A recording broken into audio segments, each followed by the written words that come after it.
So this is called Forgive and Be Free, a step-by-step guide to release, healing, and higher consciousness. If I'd had my way, it would have said divine consciousness, but the publisher nixed that, so it is. Yeah, and so the step-by-step portion of it is the second part of the book. And I wrote it so that anybody who wanted access to this pathway could get it. And it's written for each one of us to be able to do this work by ourselves or with a friend. You can read the book and trade sessions if you want, or with a counselor. Or with me if you want to come and do a session with me. So I will read from the book, and I want to mention that when I talk about forgiveness, it's from this expanded, what I call ecstatic state of consciousness. It's not the traditional model where we think, well, somebody did something to me, usually, that's what happens, and I call that the crime. Right? Something happened. As Colin Tipping would say, something wrong happened. Otherwise, we wouldn't be talking about forgiveness, would we?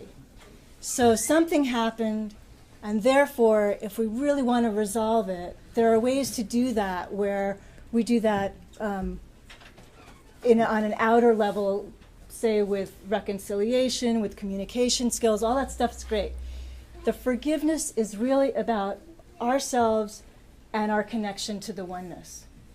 So we start out with, say, the thing that happened that we weren't too pleased about. Often it's somebody else did something to me, right? But a lot of times also there's, I did something I'm not so proud about. So self-forgiveness is definitely part of this as well. And I found that the self-forgiveness part actually goes deeper than anything else. And that's why I see forgiveness as a bridge to real deep inner peace. Because the things that we haven't forgiven cause us anxiety and suffering and pain.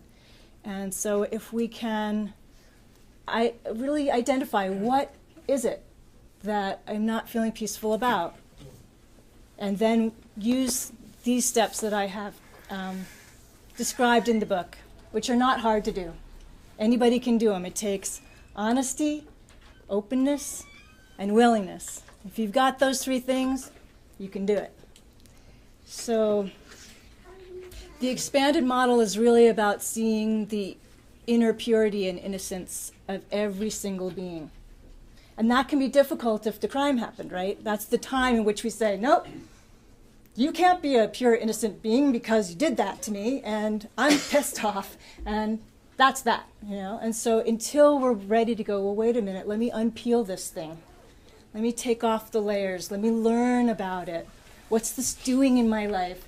And what is it about this that I'm not feeling peaceful? And so this work is really for all of us who say, okay, I'm ready. I really want the help. I want it badly. And I've run out of options in the physical world. So it takes us really to the humbleness of asking Spirit for help and saying, wow, I don't know what to do. Help me. So there's a lot of prayer involved in this particular model. And it doesn't mean that it's religious.